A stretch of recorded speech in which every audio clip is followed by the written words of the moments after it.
Bien.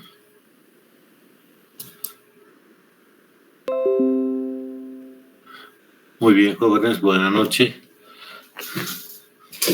Vamos a tratar de resumir lo mejor que se pueda, pero que sea entendible y útil para ustedes sobre todo. ¿Sí? Bien. Hoy nos toca revisar todo lo concerniente a lo que es este otro electrolito importante. Después del sodio tenemos al potasio. ¿Sí? Donde muchos seguramente ya hemos tenido conocimiento de la participación de este electrolito sobre todo en el funcionamiento y contracción de algunas células o tejidos excitables, como es el músculo, sobre todo, ¿no es cierto? Entonces, sabemos todos de que así como el sodio es el más importante a nivel extracelular, sí, el potasio lo es a nivel intercelular. ¿Está bien? Pero independiente de esto, así como el balance, digamos, de sodio en el extracelular estaba en la dependencia de una cantidad adecuada de volumen, si quieren, de agua en más o menos, haciendo que haya una hipernatremia o una hiponatremia por dilución. En este caso, el potasio también está en la dependencia, no tanto del agua, pero sí sobre todo de la estabilidad del calcio o del sodio a nivel extracelular, con el cual en muchas situaciones va a tener que estar en relación, ¿no es cierto? Por lo tanto, aparte de, si bien el sodio dependía mucho de la bulimia y de la hormona antidiurética, ¿no es cierto? El potasio depende bastante del sodio y del pH, o sea, del equilibrio ácido-base, como dice ahí el enunciado que estamos mencionando, ¿no es cierto? Entonces ahí vamos a ver que el potasio, pues prácticamente es el principal regulador, digamos, del potasio extracelular.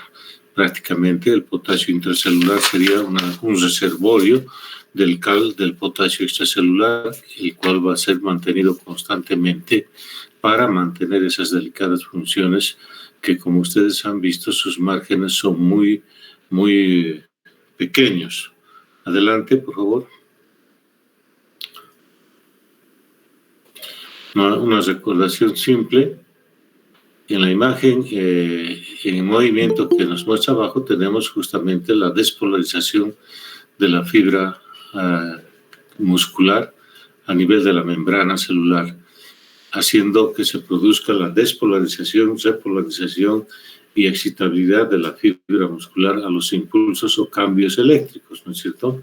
Recordándonos acá que ese potasio pues está en un 98% a nivel del líquido intracelular y a nivel sobre todo del músculo, y lógicamente el 2% en el extracelular. Y lo que nosotros tenemos que hacer, tener muy, muy en cuenta, ese trabajo de intercambio que vemos en esa gráfica en movimiento, está dado gracias a la presencia a nivel de la membrana celular de esta bomba, que es la bomba de sodio y potasio ATPasa, la cual es prácticamente la que va a ser la reguladora de la entrada y del intercambio de sodio y potasio en ambos ambientes. Como consecuencia, el efecto fisiológico de adelante. Siguiente. Bien. Ahí tenemos justamente la bomba de sodio y potasio ATPasa, y como ven ustedes, esta bomba funciona básicamente también gracias al consumo de energía, haciendo de que ese intercambio se mantenga constante y estable, ¿no es cierto? Sí.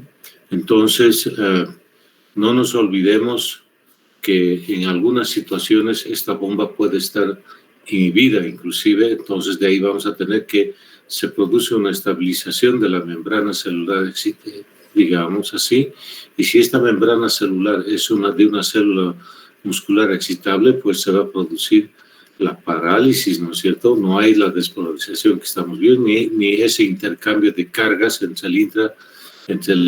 nivel extracelular sobre todo, por lo tanto no habría una contracción efectiva. Vean ustedes las cifras fisiológicas normales en márgenes tan pequeños. Si ustedes comparan con el sodio, pues está bastante lejos, ¿no es cierto? 135 a 145 del sodio en relación al potasio de 3.5 hasta 5 miliequivalentes. Considerando que a nivel intracelular la concentración del potasio puede llegar hasta 155, 150 miliequivalentes. En algunos casos, vean esa diferencia tan grande en cuanto hace al potasio intracelular y aquel que se encuentra en cantidades mínimas a nivel extracelular.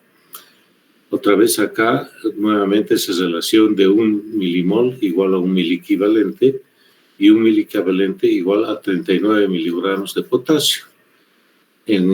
También en diferencia notoria con el sodio, que habíamos dicho que era de 23 miligramos, 1 milimol de sodio igual a 1 miliequivalente de sodio igual a 23, ¿no? Y aquí vemos 39 en cuanto a esa relación del sodio con el potasio. Adelante. Bien. Ahí está justamente lo que habíamos antecedido en cuanto hace al control y funcionamiento fisiológico de esta bomba del sodio, potasio, ATPase, regulando las concentraciones del potasio intracelular con el extracelular en base a la cantidad de sodio. Entonces, ¿qué sacamos de esto en realidad? De que el equilibrio del potasio va a estar en la dependencia, en primer lugar, del funcionamiento de esta bomba en la membrana celular y también del sodio. Y no se olviden como un tercer factor el pH. El pH extracelular, sobre todo, que se va a mantener gracias a estos desniveles, ¿sí? Y donde vemos que los cofactores, digamos así, que ayudan a mantener ese estado de equilibrio en relación al potasio, ahí tenemos a la insulina, ¿sí? Las catecolaminas dentro del grupo de los beta-2 adrenérgicos.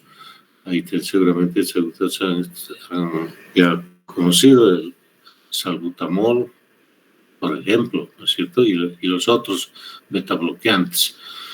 Luego, otro regulador, justamente como habíamos adelantado, los cambios que puedan generarse en el pH. Muy importante. Y ahí está el reflejo. Ahí está el reflejo. En la acidosis, el potasio va a salir al extracelular, produciéndonos o llevándonos a la hiperpotasiemia a nivel del líquido extracelular. Y en la alcalosis, el potasio va a reintroducirse al interior de la célula y puede llevarnos inclusive a un descenso en las concentraciones de potasio sobre esas cantidades fisiológicas que son pequeñas, entonces también va a repercutir en forma importante sobre el rendimiento muscular, sobre todo una baja del potasio de esos niveles tan pequeños que tiene a nivel del extracelular, ¿sí? Entonces, esto es lo que tenemos que tener en cuenta siempre. Adelante.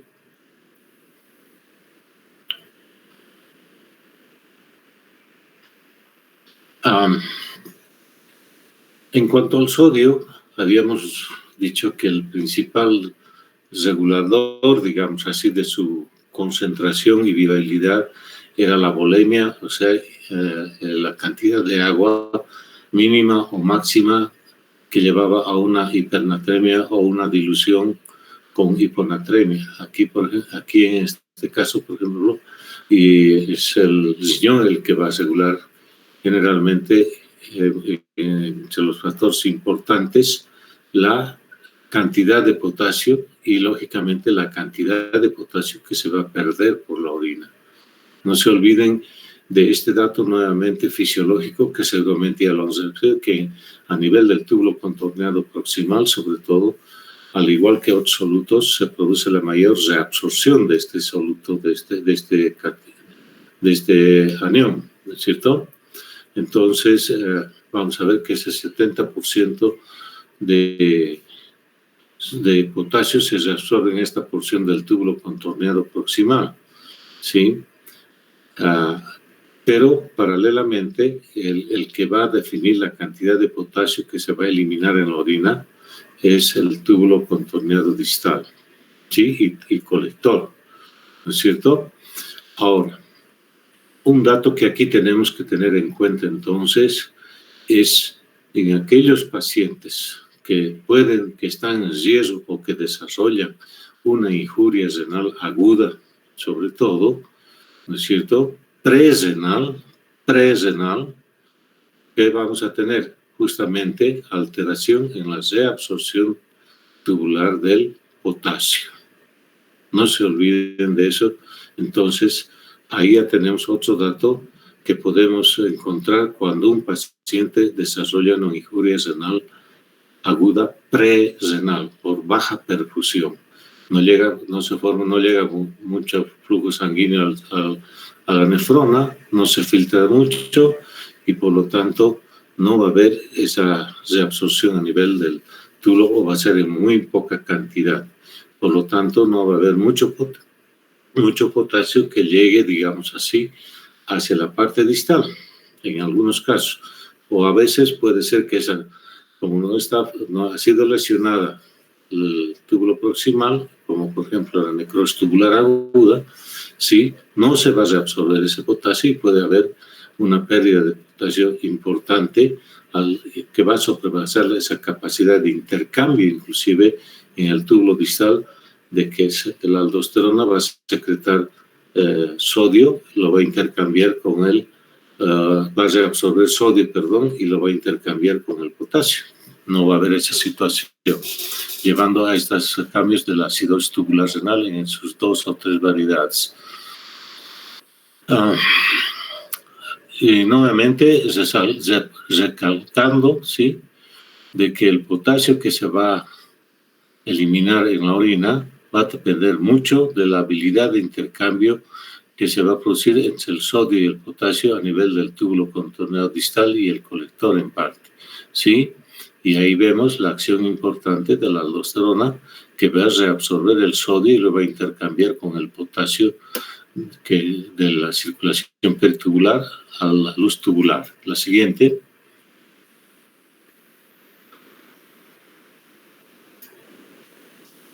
Por lo tanto, esta es una consecuencia lógica, ¿no es cierto? Si existe un volumen urinario, una poliuria importante, entonces va a haber mayor llegada de sodio al túbulo contorneado distal, ¿sí? Por lo tanto, al llegar mayor cantidad de sodio al túbulo distal, la aldosterona lo va a reabsorber y lo va a intercambiar con el potasio. Por lo tanto, sí, en esos estados de poliuria va a perderse mucho potasio. Un ejemplo de eso, ¿en qué trastorno podrían decirme ustedes? ¿Sí? ¿En qué trastorno? ¿En diabetes mellitus, doctor? ¿Perdón? ¿Pacientes que sean diabéticos? No te entendí muy bien, María Fernanda. ¿En pacientes que estén con diabetes, doctor? Por ejemplo, indirectamente debido a las fallas en cuanto a la concentración y dilución, ¿no?, del filtrado. Ahí sí tiene que ver también eso. Y lógicamente esas poliurias osmóticas en un paciente que está con su glucemia por encima de los 180 miligramos por decilitro, también tenemos este riesgo. Y lógicamente también vamos a tener esto en otras situaciones donde pues se ha exagerado bloqueando la acción de la aldosterona y permitiendo que no haya ese intercambio y también una pérdida de potasio directa arrastrando junto al sodio, ¿no es cierto? Entonces, ahí podemos tener esas hipopotasiemias típicas en los pacientes que están haciendo uso de diuréticos, por ejemplo, ¿no? Sí. Bien. En cambio, dice ahí, si reduce el volumen urinario, o sea, una oliguria, o sea, una diuresis menor a 400 ml por día o en 24 horas, también no va a llegar mucho sodio al distal, por lo tanto, no va a favorecerse ese intercambio con el potasio y el potasio se va a acumular en la circulación peritubular, volviendo al volumen plasmático, ¿no es cierto? Entonces, acá, por ejemplo, esa es la explicación por las cuales se puede producir este trastorno de hiperpotasemia con el uso de algunos diuréticos, sobre todo, por ejemplo, los ahorradores de potasio que se llaman, ¿no? Vamos. Siguiente. Bien. ¿Qué podemos decir además? De que es muy difícil este transporte activo a nivel de la membrana celular entre los dos ambientes extra o intracelular, ¿sí? Pueda llevarse a deterioro o insuficiencia de potasio, porque una dieta balanceada en realidad tiene una muy buena cantidad de potasio, de aporte de potasio en la dieta. Y lógicamente la buena absorción, como todo soluto o electrolito que se produce a nivel del intestino delgado sobre todo, pero también a nivel del colon, ¿cierto? Que es un lugar también de mucha intercambio y absorción de electrolitos, a veces inclusive mucho mayor que en el intestino delgado, la parte del duodeno, ¿sí? Y por lo tanto, si ustedes se fijan, es enunciado, segundo enunciado, que prácticamente se eliminarían por día en condiciones fisiológicas entre 50 a 100 miliequivalentes por día de potasio. Y como dice ahí, pues prácticamente sería un balance o la cantidad casi igual a la que se ha ingerido en la dieta. Por lo tanto, es muy difícil que haya cambios muy evidentes de falta de potasio, porque la dieta, casi todas las dietas nos aportan una buena cantidad de potasio por esa cantidad mínima que estamos viendo que tiene que haber en plasma para que cumpla su actividad fisiológica, ¿no es cierto? Adelante.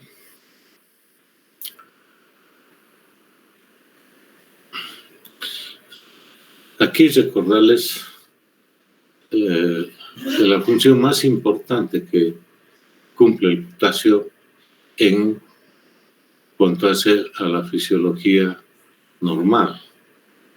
O sea, esa despolarización que veíamos hace un momento en esa imagen que nos mostraron en movimiento, ¿sí? Es la que se va a observar en todos los tejidos musculares excitables a nivel del músculo esquelético y cardíaco, sobre todo, ¿no? Porque hemos visto que el mayor depósito también de potasio a nivel intracelular está en el músculo, ¿sí? Entonces, lógicamente que si existen cambios en más o en menos del potasio, en el extracelular, la repercusión va a ser a nivel del rendimiento de la fibra muscular, ya sea lisa, esquelética o cardíaca, ¿no es cierto?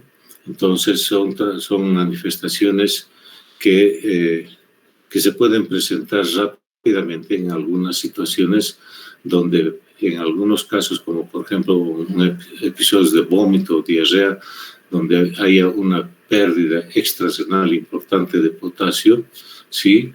Ese potasio puede disminuir rápidamente y alterar esta actividad muscular normal, ¿no es cierto? Ahora, acá una situación que ustedes tienen que tomar en cuenta es la siguiente. Cuando hablamos de sodio, agua y hormona antidiurética, sobre todo también, Hablábamos de repercusiones en los cambios de ellos a nivel del sistema nervioso central, sobre todo. En cambio, estamos viendo que los cambios o el mal manejo del potasio se va a repercutir acá en lo que vemos a nivel de la contractura muscular, sobre todo. Entonces, de ahí podemos sacar una premisa, digamos, bastante importante, no vamos a decir exactamente, pero sí ya nos da una idea importante de que si nosotros en la emergencia vamos a valorar a un paciente que viene excitado, con trastornos de conciencia, etcétera, etcétera, ¿qué vamos a pensar? Manifestaciones del sistema nervioso central. ¿No será que ese paciente está con un trastorno a nivel del manejo del sodio, con hipo o hipernatremia? ¿No es cierto? O por el contrario, si vemos a un paciente con falta de la fuerza muscular, prácticamente sin poder a veces sostenerse en pie y demás, una debilidad muscular importante, o puede haber una arritmia o una taquicardia, ¿no será que haya una alteración importante en el potasio extracelular? ¿Ve? Entonces, ¿qué estamos queriendo decirles con esto? Manifestaciones del sistema nervioso central, ojo, no podemos descartar repercusiones debidas a cambios en la concentración plasmática del sodio, tanto a nivel extracelular sobre todo, y acúmulo de agua al otro lado, el edema cerebral. Y en el otro lado tenemos esta cuestión del potasio, a nivel muscular y sobre todo cardíaco y muscular sobre todo, ¿no? Cardíaco, sobre todo, ¿por qué? Por la, digamos así, por la peligrosidad, digamos así, o el riesgo de morbilidad muy alta en un paciente si hay falta de aporte o exceso de aporte de potasio a nivel de la contractibilidad de la musculatura cardíaca. Bien, y fíjense que es una cosa tal vez mucho más simple que el monitoreo del sodio y ver el déficit de sodio. Fíjense que nosotros con este dato, que es el trazado electrocardiográfico, fácilmente podemos detectar en forma precoz alguna alteración en las concentraciones del potasio, tanto en más o en menos, ¿sí? Inclusive, antes de que se encuentren en el paciente signos clínicos de exceso o disminución del potasio. ¿Sí? La siguiente.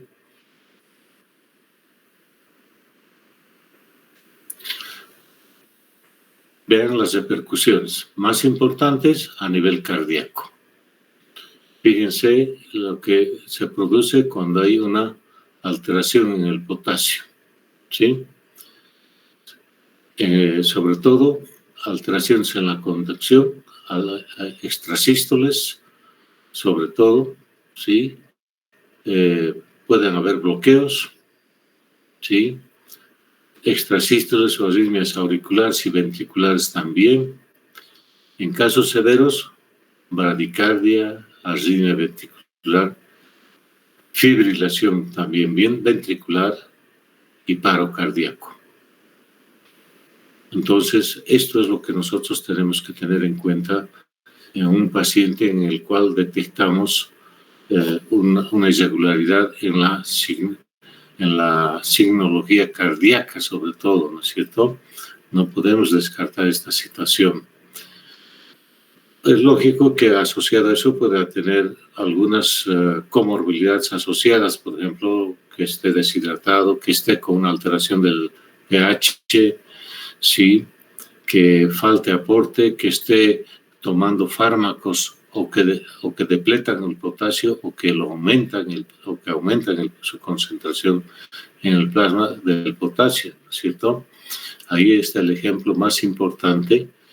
Si estamos hace un momento diciendo que el principal regulador del potasio en el plasma es la función renal fisiológica, entonces, lógicamente, un paciente que tiene ya un deterioro de la función renal va ayudar a que se produzca ese acúmulo de potasio en el extracelular. Y como dice ahí, la causa más frecuente, ¿no? Y de hecho, para que ustedes se den cuenta de la importancia de este hallazgo, prácticamente es una de las indicaciones de prácticamente emergencia, ¿sí?, de restaurar bajar la hiperpotasemia en un paciente, indicándole una diálisis. En todo caso, y si tenemos las condiciones, de preferencia la hemodiálisis, que como vamos a ver más después, en una hora de hemodiálisis prácticamente se puede retirar más de 35 milicavalentes de potasio del plasma. Es rápido, ¿no? Pero lo malo es que no vamos a poder tener un hemodializador disponible ahí cerca de la emergencia, o no todos los centros tienen equipos de hemodiálisis, ¿no es cierto?, de diálisis. En el músculo también estas repercusiones se van a dar sobre todo en pacientes que están en tratamiento sustitutivo renal, o sea, en diálisis crónica. ¿Sí? ¿Por qué? Porque a la larga, los cambios del pH hacen que estos pacientes generalmente estén inestables en ese aspecto, por lo tanto puede haber salida del potasio y concentraciones más elevadas, un poco ayudados por la acidemia y también el aumento de azoados, que en algunos casos incluso indican que podrían proteger en parte a un paciente de la hiperpotasemia, pero en general también por la acidosis que condiciona el acúmulo de nitrogenados va a hacer que la hiperpotasemia sea más frecuente prácticamente en estos pacientes. ¿Ya? Adelante, por favor.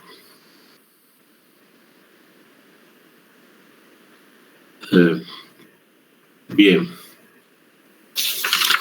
Entonces, si estamos diciendo hace un momento que el principal regulador de la concentración de potasio en el extracelular es el riñón, entonces tenemos que pensar que para que no exista esta alteración en el potasio, la función renal debe estar lo más normal posible.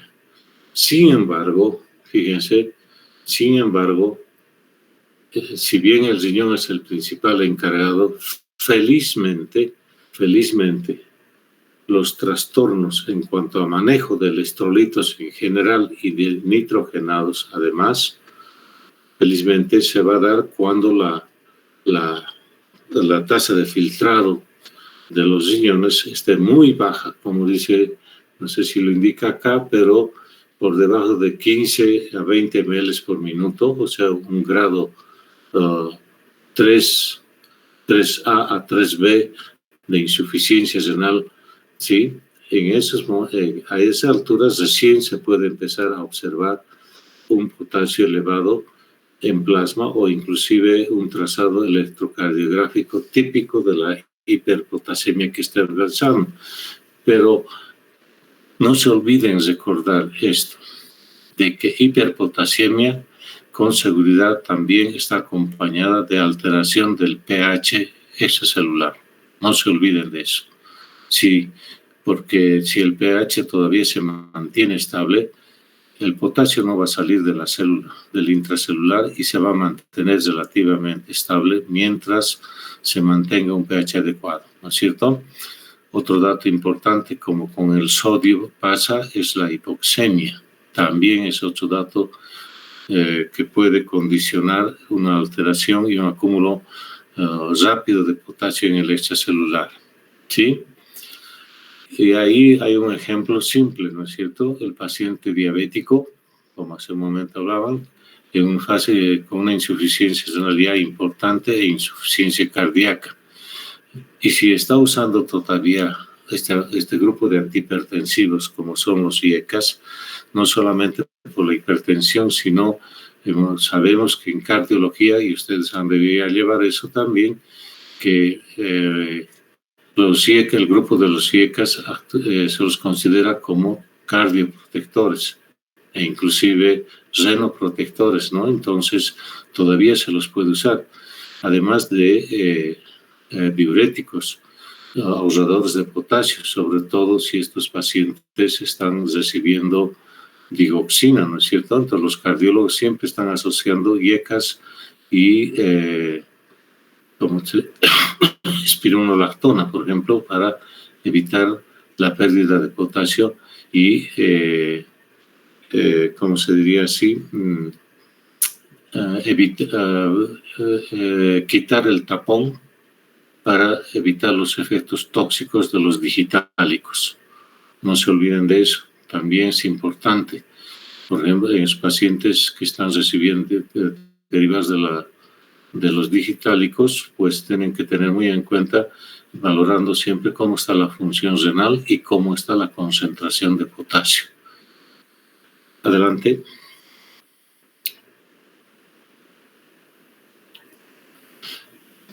Así como sigue siendo el riñón el más importante, entonces, independiente de las tasas de reabsorción que tengamos del potasio en el túbulo contorneado proximal, ¿sí? Lo que va a determinar finalmente es la cantidad de sodio intercambiado con potasio en el túbulo contorneado distal o colector, haciendo que ahí se va a definir la cantidad de potasio que se va a eliminar por la orina. Por lo tanto, una comparación entre el potasio plasmático que le hemos medido al paciente y la cantidad de potasio que tiene en la orina nos va a dar un dato mucho más importante de que si ese paciente está reteniendo o está perdiendo mucho potasio. Otra vez, función renal. No podemos olvidarnos de eso. ¿Sí? Entonces, no importa tanto, como les había dicho, el aporte de la cantidad de potasio en la dieta, a no ser que la insuficiencia o la vía excretora normal del potasio, del exceso de potasio, esté afectada, como es en la insuficiencia renal crónica, en un grado muy avanzado, con una tasa de filtrado por debajo de los 15 o 30 a 20 ml por minuto, un grado 3 a 4 de insuficiencia renal crónica. ¿Sí?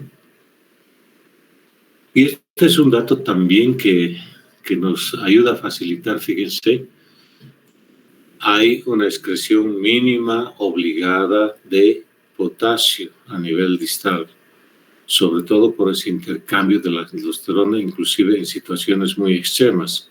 Así que todavía ahí se puede mantener, aún en esas condiciones, el riñón puede tratar de mantener el potasio plasmático en condiciones fisiológicas o niveles fisiológicos, mejor dicho.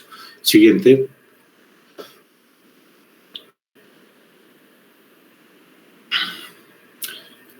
Un refuerzo de lo que estamos mencionando, ¿no es cierto? Hipopotasemia, riñón normal va a tener potasio.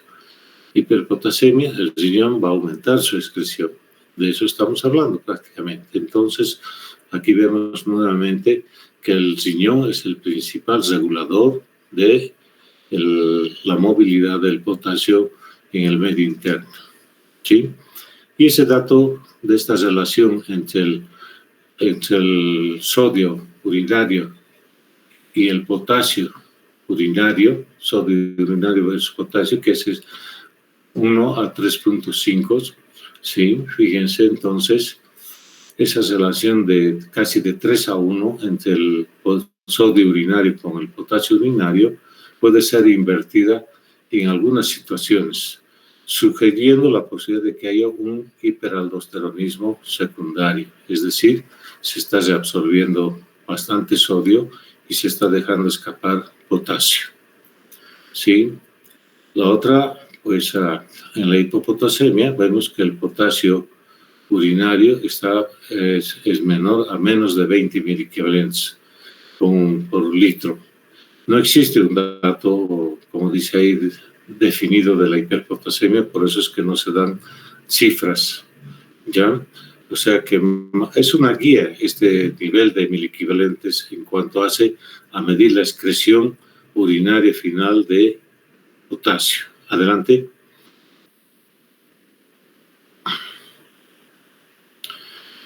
Fíjense, estos datos a veces no son fáciles de verificarlos y comprobarlos en las mediciones. Es cierto que es útil, pero en la parte operativa o práctica no es fácil de ser medida, inclusive estas cantidades. A veces esos 15.000 equivalentes que dicen que se produce de excreción en la hipopotasemia porque se está tratando de retener todo el potasio que se pueda, ¿sí? No es muy fiable, digamos así, o confiable ese dato. Generalmente es mejor otra vez guiarnos por dos cosas, el electrocardiograma y la tasa de filtrado renal que tiene ese paciente. ¿Me entiende? Eso es lo más útil. Y lógicamente la clínica, ¿no? Que no va a ser más manifiesta. Aquí la hiperpotasemia, pues puede estarnos hablando de que existiría una excreción un poquito aumentada de potasio siempre y cuando que este intercambio no se vaya a dar en situaciones extremas, por ejemplo, ¿no? ¿Ya? Adelante. En realidad, en situaciones fisiológicas, ustedes se han fijado con ese dato, que el potasio, para que se mantenga en esos mínimos estados, rápidamente puede ser excretado por el riñón normal. Este dato de la excreción fraccional de potasio justamente va en relación a esa función renal, ¿no es cierto? O sea, como dice ahí el enunciado, es el porcentaje de potasio que se filtra y que se elimina en la orina, ¿sí? Y esa excreción va a estar dada entre esa pérdida normal de 10 al 20% de ese potasio que le llega al riñón y prácticamente ese porcentaje va a ir subiendo rápidamente si existe deterioro de la función renal en grado importante, o sea, una caída del filtrado glomerular por debajo de 30 a 20 ml, como les habíamos mencionado ya anteriormente. Siguiente.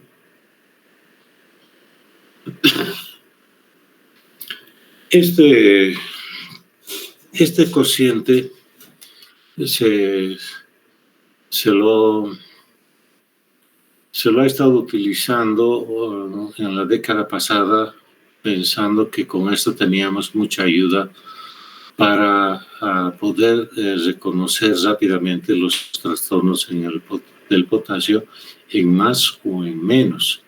Sin embargo, cuando se han seguido avanzando los estudios para ver si este cociente es un dato importante para el manejo del potasio, pues se ha visto de que existen muchas condicionantes que han ido desvirtuando la utilidad de este cociente, ¿sí? Pero sin embargo todavía se lo utiliza, ¿no ven?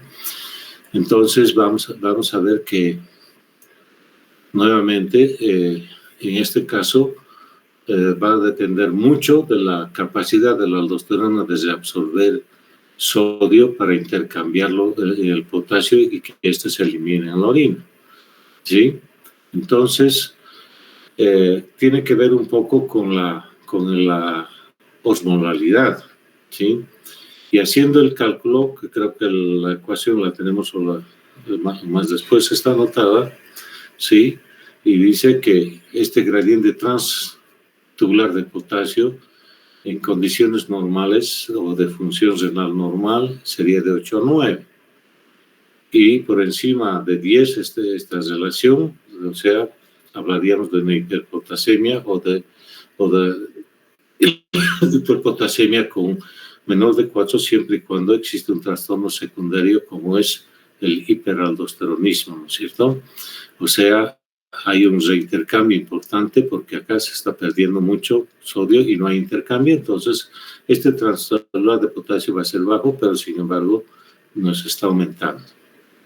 Y en relación a una gradiente transtubular de potasio mínimo como es de menor a 2 en la hipopotasemia.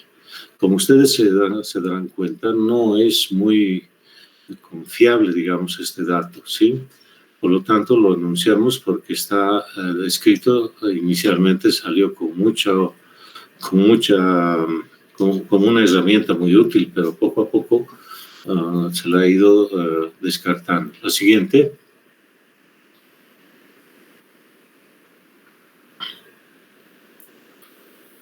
Este es un dato importante.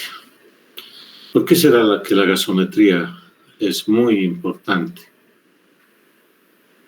¿Alguien me puede adelantar un criterio, un concepto así rápido? ¿Alguien se anima? Pues, ¿puede ser por la hipoxia? ¿Perdón? ¿Puede ser por la hipoxia? ¿Y el pH? Está muy bien. La hipoxia, ¿qué nos condiciona? La hipoxemia, ¿qué nos condiciona? La baja saturación de oxígeno en sangre arterial, ¿qué nos condiciona? A ver, ¿está bien? Este primer enunciado. Esa hipoxemia, ¿a qué nos va a llevar? Otra vez. ¿Qué? A ver, ¿alguno? El pH, pues muchachos, pH. La hipoxemia, ¿qué condiciona? Acidosis. Y si hay acidosis, salida del potasio del intra al extracelular. Por eso dice acá este enunciado que la gasometría nos va a ayudar mucho. Siguiente. Vamos al primer trastorno. Ahí está ese enunciado que les había manifestado.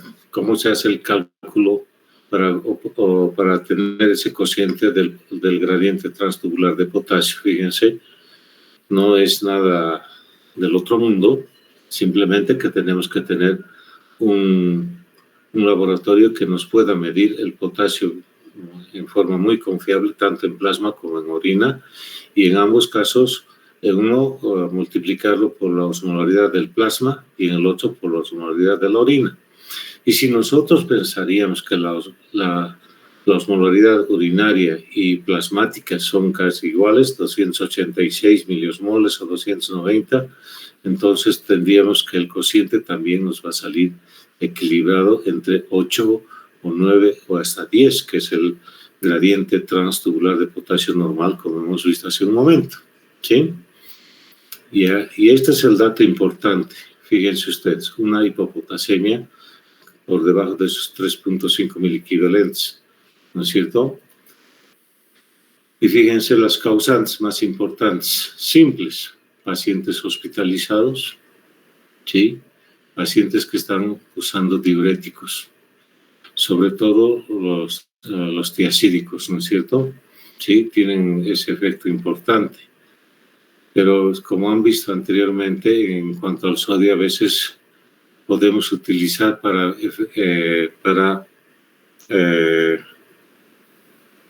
utilizar el efecto paradójico de los tiacids en relación al sodio.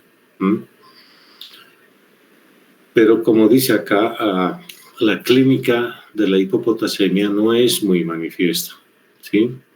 Por lo tanto, como las cantidades mínimas o las cantidades a nivel extracelular son tan bajas, una disminución casi a la mitad de la caliemia normal no va a producir grandes repercusiones, inclusive a nivel muscular o cardíaco, ¿sí? Por lo tanto, no se va a notar mucho. Pero si eso se mantiene, fíjense la cantidad de miliequivalentes, que significa las de miligramos, miliequivalentes, si se baja en el plasma un miliequivalente del potasio. En general se va a deber a un descenso importante de la cantidad de potasio que tenemos. Siguiente.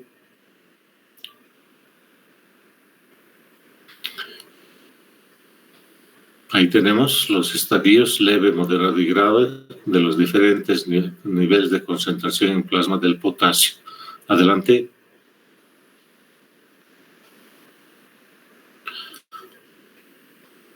Entonces, aquí algunas de las causas, no todas, desde luego, pero las más frecuentes, digamos así, que se reporta también en la bibliografía, ¿no? O sea, el desplazamiento del potasio del medio extracelular al intracelular. Beta-agonistas inhalados, efecto ligero a dosis terapéuticas. En este caso, ¿de quiénes estamos usando? ¿Quiénes usan estos beta-agonistas en forma rutinaria o casi diaria? ¿Alguien me puede decir? Vamos. ¿Nadie? ¿Adriana? ¿Tampoco? ¿Eric?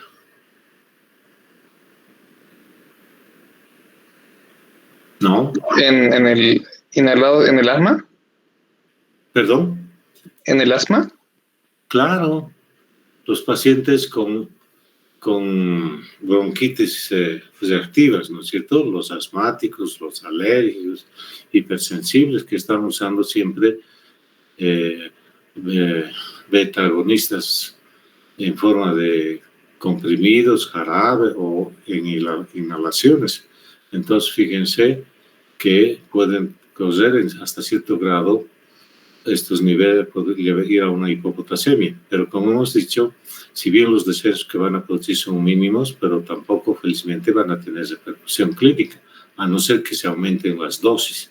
Sí, hay que sí tener cuidado, ¿no es cierto? Y la alcalosis. Fíjense, la alcalosis, al contrario de la acidosis, nos va a producir un descenso del potasio en plasma.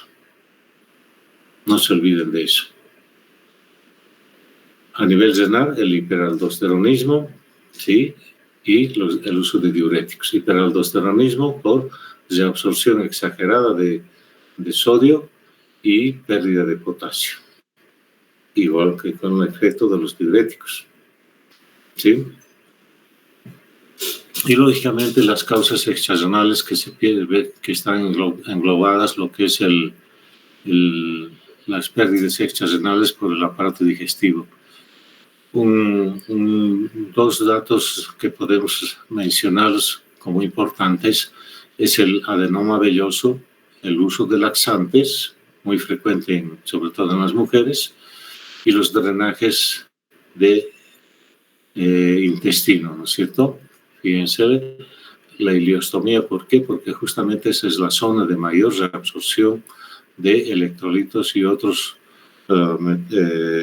componentes del líquido extracelular, las ileostomías. Y lógicamente estas otras cutáneas que ya las conocemos, ¿no es cierto? Vamos, siguiente.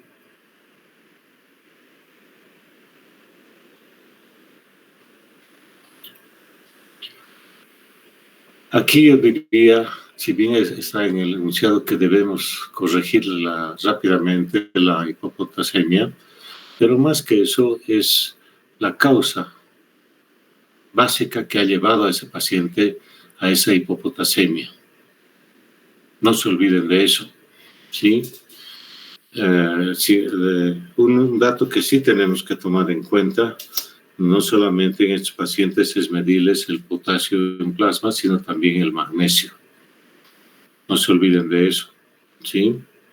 Y lógicamente, en parte también hemos visto que el magnesio también ayuda en la regulación tanto del sodio como del potasio.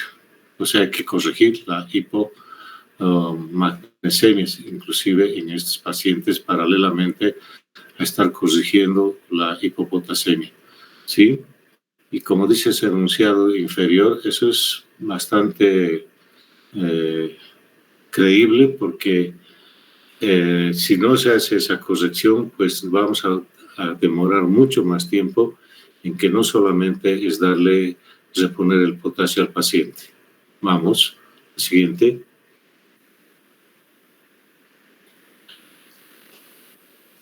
La hipopotasemia moderada y grave.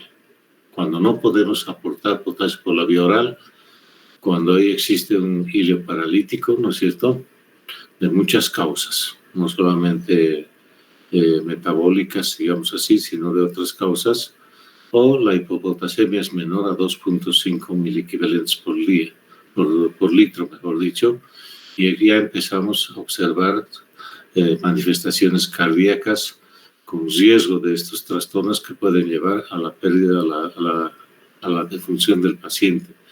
Y ahí está lo que hace un momento les decía, la digitalización. Esto no se olviden. Puede subrayar eso, por favor, o quien está con el cursor. El uso de digitálicos acá, la digitalización dice ahí. Eso márcale para que se acuerden ellos, ¿sí? La digitalización, ahí al final, ¿sí? Entonces, no se olviden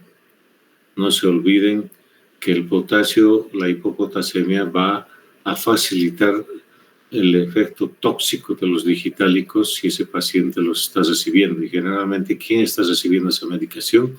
Pacientes de edad, ¿no es cierto?, que además están tomando IECAS a veces o están sobre todo con diuréticos.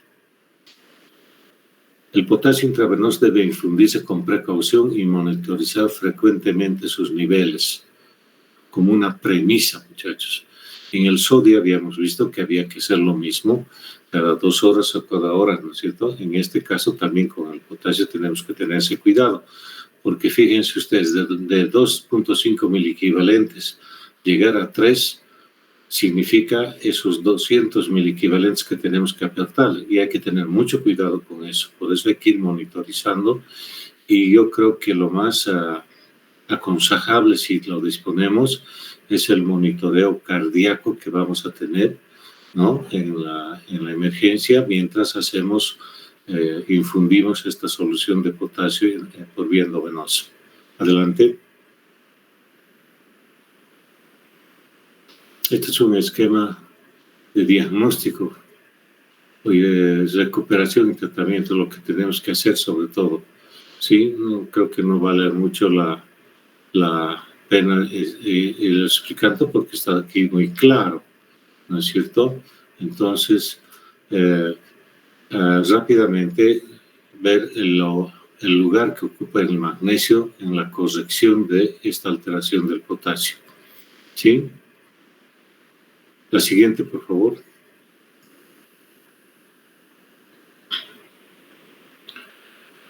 Esta es la cantidad que se pasa normalmente, es lo que podemos hacer nosotros en la emergencia.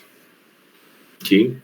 Medir sobre todo, dice, en función a los niveles de potasio en plasma y el potasio en orina. ¿Sí?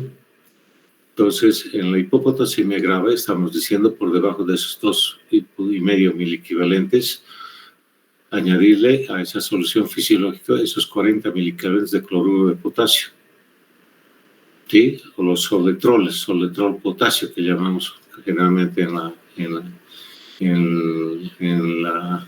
el lenguaje hospitalario, y pasarlo en 2 horas. Si en esas 2 horas volvemos a monitorizar en el laboratorio la concentración de potasio, o podemos medir el potasio en orina, o podemos hacer un monitoreo electrocardiográfico, entonces si no ha subido gran cosa y demás, podemos añadir esa cantidad de miliequivalentes de potasio para 24 horas. ¿Sí? Con esa premisa, otra vez como en la reposición del sodio, ¿no es cierto?, para evitar el síndrome de desmielización, que era no pasarnos de 8 a 10 miliequivalentes por día de aumento del sodio. Aquí no debemos pasarnos de esos 30 miliequivalentes de aporte, por si acaso, ¿sí? Aquí es ir con calma. Felizmente la hipopotasemia el paciente la tolera nomás. Y la corrección del magnesio, como habíamos dicho, paralelamente se puede hacer las dos, ¿sí? Con calma en 2 vías diferentes es de preferir, no en la misma vía. ¿Sí? Entonces, 1,5 gramos de sulfato de magnesio en 100 cc de suero glucosado, ¿sí? Adelante. Estas pautas son las que ustedes tienen que manejar en la emergencia. Como ven, no son difíciles, no dependemos de un laboratorio. Tal vez lo más útil sería tener un electrocardiógrafo, ¿no es cierto? Y esta es la repercusión en situaciones crónicas, digamos así, o de hipopotasemia no no muy significativa, ¿no? La reposición de potasio. Existen estos diferentes compuestos en el mercado, ¿sí? Y el que más usamos en nuestro método es el cloruro de potasio, que no es costo mínimo, ¿sí? Y que nos aporta 8 miliequivalentes de potasio.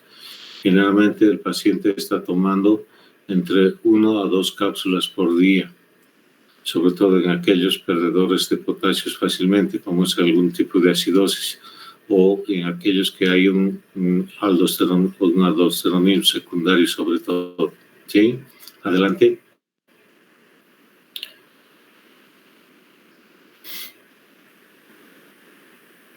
Este es un enunciado ya más práctico, digamos así, ¿sí? Donde aparte de esto podemos echar mano también, aparte de suplementos de potasio, ¿sí? Se puede usar estos diuréticos, ahorradores de potasio, como dicen, como es la amilorida y triamtireno, o bloqueantes de la aldosterona, como es la espironolactona o la eplerenona, ¿cierto? Para frenar ese intercambio de sodio por potasio. Es simple la justificación del uso de estas sustancias, de estos dos tipos de diuréticos. Adelante. Bien. Esta es otra situación, todo lo contrario, ¿sí? Y como dice acá, la insuficiencia renal avanzada, crónica si quieren, es la causa principal del desarrollo de esta situación. ¿Sí? Adelante.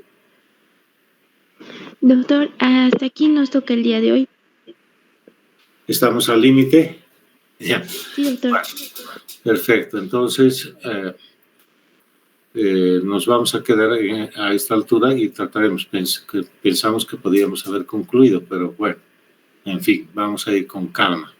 Además, seguramente muchos de ustedes ya están agotados con la actividad de todo el día. Nos aumentaremos el cansancio porque si no también el aprovechamiento también va a ser mínimo, ¿no es cierto?